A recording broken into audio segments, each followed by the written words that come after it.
السلام عليكم واهلا بيكم في فيديو جديد. يا رب تكونوا كلكم بخير ان شاء الله. وفيديو النهارده هكلمكم فيه عن شاشه تلفزيون جديده من احدث شاشات سامسونج وهي الكيو ان 85 a. وطبعا الشاشه دي من فئه شاشات النيو كيوليد، والفئه دي من الشاشات الجديده على سامسونج السنه دي واول مره نشوفها في الاسواق. وفئه النيو كيوليد متوفره بدقه ال 4K وال 8K، ولكن موديل الكيو ان 85 a اللي هتكلم عنه دلوقتي من الموديلات اللي بدقه ال 4K. بس قبل ما اتكلم عن مميزات الشاشه دي وعن ايه الجديد فيها، فياريت ما تنساش تعمل لايك للفيديو وتشترك في القناه لو لسه ما اشتركتش علشان يوصلك اخر الفيديوهات وما يفوتكش اي فيديوهات جديده.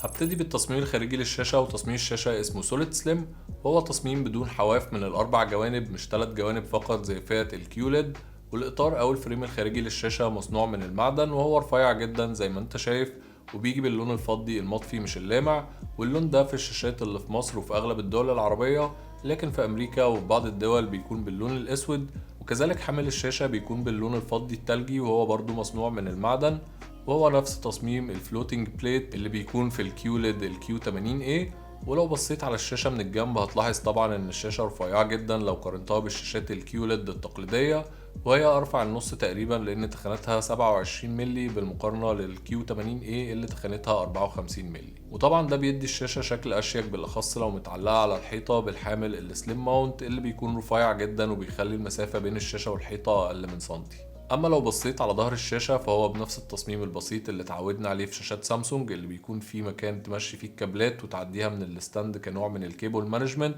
علشان لو موصل اجهزه كتير على الشاشه ما تبقاش الكابلات متلخبطه وشكلها مش حلو. بالنسبه لمداخل ومخارج الوصلات فهي زي الشاشات اللي من فئه الكيوليد مفيش اختلاف، يعني بتيجي باتنين مدخل يو اس بي ومخرج صوت اوبتيكال واربع مداخل اتش دي ام اي. والمدخل الرابع بيكون 2.1 اللي مرسوم عليه علامة الجيم كنترولر. والمدخل الثالث هو مدخل ال HDMI EARC اللي بتوصل عليه المسرح المنزلي. وبعد كده في مدخل كابل لان للإنترنت، ومدخل الريسيفر الداخلي أو الأرضي الديجيتال، وأخيرا مدخل التلفزيون الأرضي الأنالوج مع واي فاي إصدار 5 وبلوتوث إصدار 4.2. والشاشة متوفرة بأربع مقاسات وهم 55 و65 و75 و85 بوصة، وأسعارها بتبتدي من 29,000 جنيه مصري أو $1400 لمقاس ال 55 بوصة، وبتوصل ل 70,000 جنيه أو $3800 لمقاس ال 85 بوصة. يعني تقدر تقول إن أسعارها في مصر في متناول تاجر السلاح الصغير اللي لسه بيبتدي حياته. ولكن اللي أنا باخده على سامسونج هنا بصراحة إن إزاي شاشة بالسعر ده ما يكونش فيها على الأقل مدخلين HDMI 2.1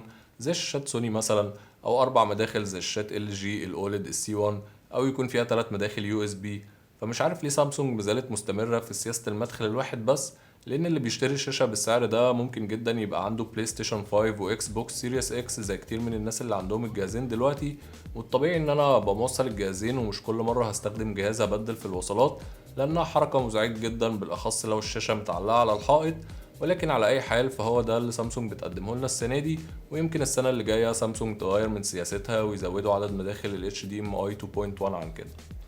اما التطويرات الجديده اللي في فئه النيو كيوليد على مستوى جوده الصوره والمعالج ونظام التشغيل، فطبعا اهم حاجه بتميز فئه شاشات النيو كيوليد عن فئه الكيوليد هو انها بتستخدم احدث تكنولوجي للاضاءه الخلفيه للشاشه باستخدام الميني ليد.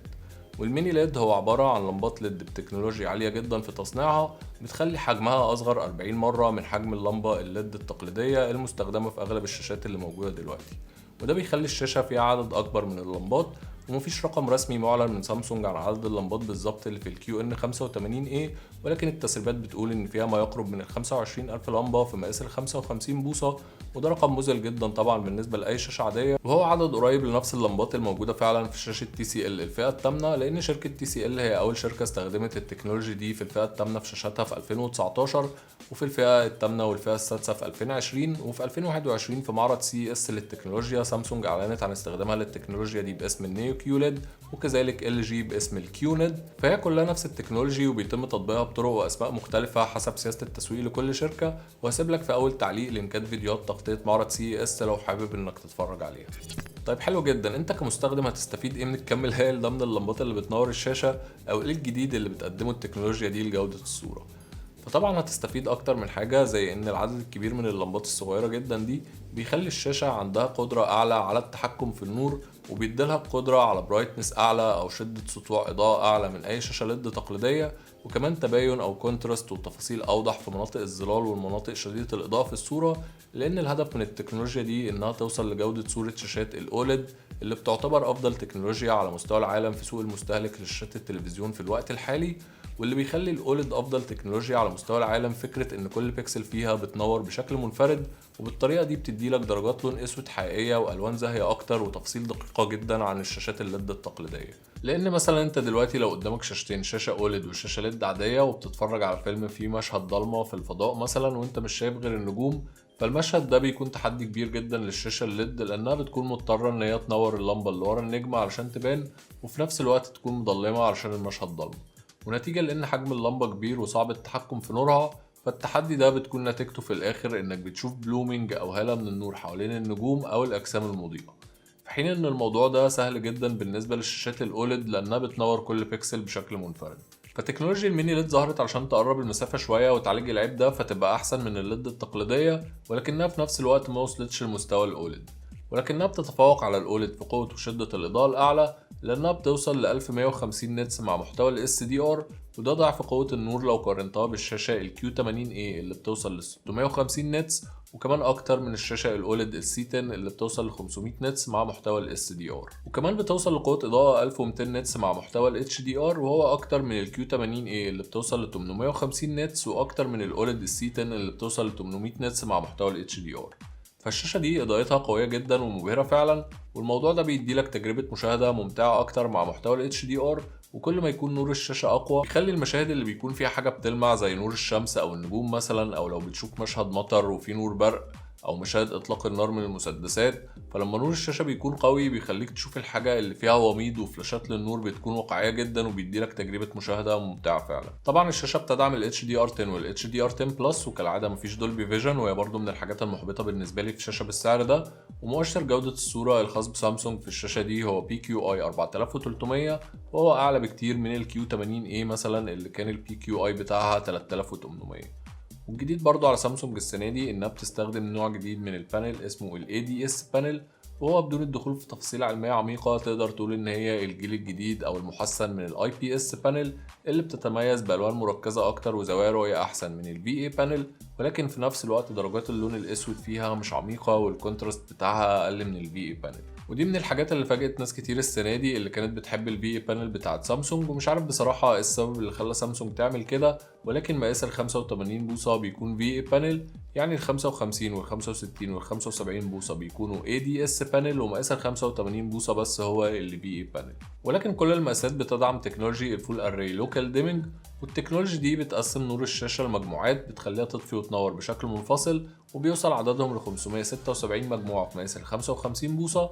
ممكن عددهم يزيد في المقاسات الأكبر، وطبعا ده بيخلي الشاشة تتحكم في النور بتاعها بشكل أدق من الشاشات اللي مفيهاش فول اري لوكال ديمينج، وبالتالي بيساعد الشاشة في إنها تعرض لك درجات لون أسود أعمق وكونتراست أحسن، لأنها بتنور الأجزاء اللي المفروض إنها تنور بس. بالإضافة لكده فالشاشة بتكون عليها طبقة من الأنتي ريفليكشن، وهي ممتازة بصراحة في منع الانعكاسات على الشاشة من مصادر النور الخارجية. فملخص جودة الصورة في رأيي إن الشاشة صورتها رائعة ومبهرة وبتقدم صورة مرضية جدا لأغلب الناس، ولكن في نفس الوقت مش بيرفكت أو هقدر أقول إن هي بنسبة 100%، أو مش هقدر أقول إن هي أحسن من الأوليد، لأن مازال في بلومينج ممكن تلاحظه في المشاهد المظلمة، على عكس ما سامسونج بتسوق للتكنولوجي الميني ليد إن هي هتمنع البلومينج، ولكن البلومينج طبعا أقل من الشاشات اللي بالليد التقليدي، وكذلك الألوان ممكن تكون بتبهت بشكل بسيط من زوايا الرؤية الضيقة، ولكن بشكل عام صورتها مرضية جدا وهتبهرك فعلا لو قارنتها بأي تلفزيون عادي، أو حتى لو قارنتها بشاشة تانية كيوليد. أما بالنسبة للموشن هاندلنج أو تعامل الشاشة مع الحركة، فطبعا الشاشة دي بمعدل تحديث 120 هرتز، وصورتها نقية جدا في المشاهد اللي فيها أجسام متحركة بسرعة على الشاشة.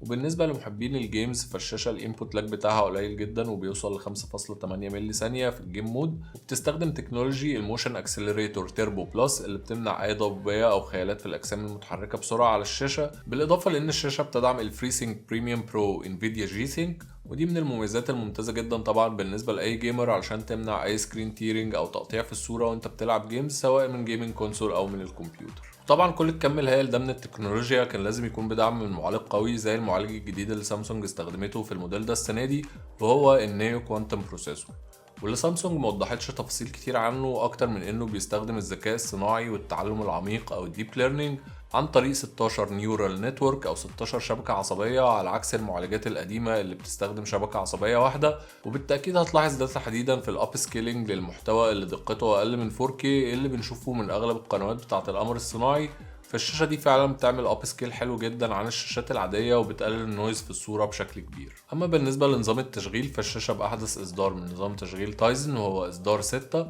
اللي اداؤه مع الشاشة بشكل عام سريع جدا بشكل ملحوظ في التنقل بين القنوات والتطبيقات المختلفة على الشاشة، بالاضافة لمجموعة كبيرة من المميزات الجديدة اللي بتميزه عن اصدار السنة اللي فاتت زي الجيم بار اللي جمعوا فيها كل المعلومات الخاصة باللعبة اللي كانت صعب الوصول ليها قبل كده، زي عدد الفريمات في الثانية او انك تفتح وتقفل الفي ار ار والفري سينك وغيرها من المعلومات المهمة، والسوبر الترا وايد جيم فيو اللي بتديلك زاوية رؤية اوسع جوه الجيم اللي بتلعبه. فكلها اوبشنز بتخليها شاشة ممتازة جدا لاي جيمر عايز يلعب عليها سواء اذا كان هيوصلها ببلاي ستيشن 5 او بالكمبيوتر او باكس بوكس سيريس اكس، ولكن طبعا هينقصها الدولبي فيجن بالنسبة للاكس بوكس سيريس اكس. ده غير ان الشاشة بتيجي بالريموت الكنترول الجديد اللي ببطارية داخلية بتشحن بالطاقة الشمسية او يو اس بي تايب سي من اي شاحن يو اس بي، وهي ميزة حلوة جدا برضو انك تبطل تستخدم البطاريات التقليدية. وخاصية بي سي اون تي في اللي بتقدر من خلالها انك تشوف الكمبيوتر على التلفزيون وتنقل منه ملفات على التلفزيون بشكل مباشر، وهي بتعتبر تحديث لخاصية الريموت بي سي اللي كانت موجودة قبل كده، وتطبيق مايكروسوفت 365 اللي بتقدر من خلاله انك تفتح الميل او ملفات الوورد والاكسل وتعدل فيها على التلفزيون بشكل مباشر، وتطبيق سامسونج هيلث اللي موجودة على التليفونات والسمارت ووتش دلوقتي بقى موجود كمان على شاشة التلفزيون، وهتلاقي عليه مجموعة كبيرة جدا من التمرينات اللي ممكن تعملها، بالإضافة لخاصية سمارت ترينر أو المدرب الذكي اللي بيشتغل عن طريق إنك توصل على الشاشة الكاميرا اليو اس بي، وبتبتدي الكاميرا تتابع حركتك وتعرفك إذا كنت بتعمل التمرين صح ولا غلط. وكمان ممكن تستخدم الكاميرا في إنك تعمل مكالمات فيديو كول بشكل مباشر على الشاشة باستخدام تطبيق جوجل ديو، تقدر تكلم لحد 5 أشخاص تظهر لك صورتهم على الشاشة. ده غير المميزات الكتير اللي كانت موجودة في موديلات الكيولد من السنة اللي فاتت ومش هقدر أتكلم عنها كلها، ولكن أهمهم هو خاصية الصورة داخل صورة أو بيكتشر إن بيكتشر اللي اتطورت جدا وبقيت تقدر تقسم الشاشة ل4 أقسام وكل قسم تشوف فيه حاجة مختلفة، وكمان تقدر تتحكم في مستوى الصوت لكل قسم من ال4 بشكل منفصل. والتطويرات في QN85A مش بس على مستوى جودة الصورة ولكن كمان على مستوى جودة الصوت، لأن الشاشة دي بتيجي بنظام صوتي بقوة 60 واط 2.2.2 شانل، يعني فيها 6 سماعات متوزعين في الشاشة، فأكيد صوتها أحسن بكتير من أي شاشة تلفزيون عادية. وكمان علشان بتدعم تكنولوجي ال OTS أو ال Object Tracking Sound، فبتحس بالصوت بيتحرك في الشاشة مع الأجسام المتحركة وبتدي لك إحساس رائع جدا بالصوت السراوند. وكمان خاصية Space Fit Sound، والخاصية دي بتخلي الشاشة تعمل معايرة أو أوتو كاليبريشن للصوت، لأنها بتقيس الأكوستكس في المكان اللي الشاشة موجودة فيه وبتبعت إشارات الصوت بالشكل المناسب حسب كل مكان الشاشة بتكون موجودة فيه علشان صوتها يملأ المكان بشكل أحسن. وده بالإضافة لخاصية كيو سيمفوني اللي بتقدر من خلالها إنك تدمج الشاشة كجزء من سماعات المسرح المنزلي لو أنت موصل مسرح منزلي على الشاشة، لأن زمان كانت الشاشة صوتها بيفصل بشكل تلقائي لما توصل مسرح منزلي عليها، لكن دلوقتي بقى ممكن تتحكم في الموضوع ده وتسيبها شغالة علشان تديلك صوت سراوند أحسن. فطبعا هي الشاشة صوتها حلو جدا وأحسن من أي شاشة عادية، ولكن علشان حجمها رفيع جدا فمفيهاش مكان يتحط فيها سماعات تديلك صوت البيز العميقة اللي بنحبه، ولذلك ممكن تشتري ساوند بار معاها علشان تعيش تجربة الصوت الكاملة. وهي طبعا فيها كمية تكنولوجيا رهيبة بصراحة، ولكن سعرها مازال غالي شوية، فاكتب لي رأيك في التعليقات هل ممكن تشتريها ولا لأ. ودلوقتي تقدر تتفرج على فيديو تاني من الفيديوهات اللي هتظهر قدامك، وكالعادة ياريت متنساش اللايك والسبسكرايب والشير، ونتقابل في فيديو جديد إن شاء الله. سلام.